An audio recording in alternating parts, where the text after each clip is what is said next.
आ रहे हैं विधानसभा क्षेत्र में जी तो क्या मुख्य उद्देश्य है जी। पिछड़ा अधिकार यात्रा पूरे मध्य प्रदेश में निकाली जा रही है 8 चरणों में, जिसमें पहला चरण अभी चल रहा है। 2 दिन पहले ही दतिया से इसकी शुरुआत हुई है। दक्षिण की एक बड़ी नेत्री केसीआर साहब की बेटी के कविता जी यहाँ उद्घाटन करने हमारी हरी झंडी दिखाने के लिए आई थी। यात्रा के 8 चरण पूरे प्रदेश में होंगे। कोई भी कोना मध्य प्रदेश का नहीं बचेगा जहां हम ना जाएं।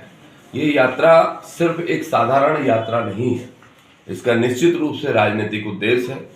और ये उद्देश्य है कि मध्य प्रदेश के पिछड़े वर्ग के लोगों को कैसे जागरूक किया जाए, मध्य प्रदेश के लोगों को कैसे राजनीति में उनकी रुचि बढ़ाई जाए और कैसे इस देश का संविधान बचाया जाए, कैसे लोकतंत्र बचाया जाए। मैं मानता हूं कि देश की 60% आबादी जब तक राजनीतिक रूप से जागरूक और रुचि नहीं लेगी राजनीति के अंदर, तो निश्चित रूप से वो ताकतें चुनाव मैदान में आती रहेंगी, जीतती रहेंगी, जो ताकतें संविधान को खत्म करना चाहती हैं।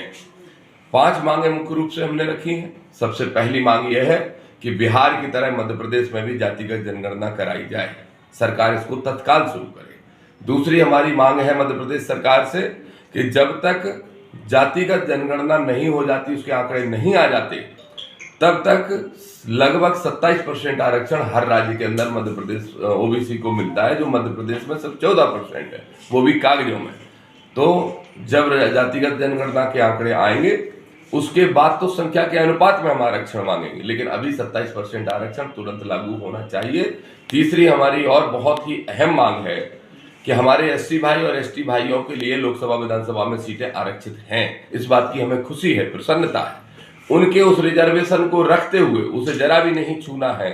उसके साथ साथ ओबीसी को भी आरक्षण लोकसभा विधानसभा में दिया जाना चाहिए।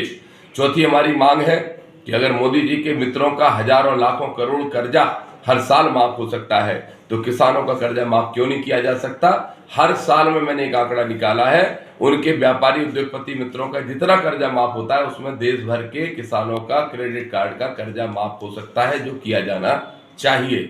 5वीं मांग हमारी प्रमोशन में रिजर्वेशन से संबंधित है। हम इस बात के पक्षधर हैं कि प्रमोशन में भी हमारे लोगों को रिजर्वेशन मिलना चाहिए। इन मांगों को लेके हम निकले हैं पूरे मध्य प्रदेश के अंदर, और मुझे उम्मीद है बड़ा जबरदस्त समर्थन पिछड़े वर्ग के लोगों का, एससी वर्ग के लोगों का, किसानों का, सामान्य वर्ग के भी मानवतावादी लोगों का, जिनकी सोच मानवतावादी है, जो समता और समानता में विश्वास करते हैं, उन सबका समर्थन मिल रहा है। इस मध्य प्रदेश में की सरकार को हम मजबूर करेंगे। 16 फरवरी को हम भोपाल पहुंचेंगे और वहां पे एक बड़ा धरना प्रदर्शन, और उसके पहले सरकार की तरफ से सूचनाएं आ रही हैं, अलर्ट पे है उनका खुफिया विभाग भी।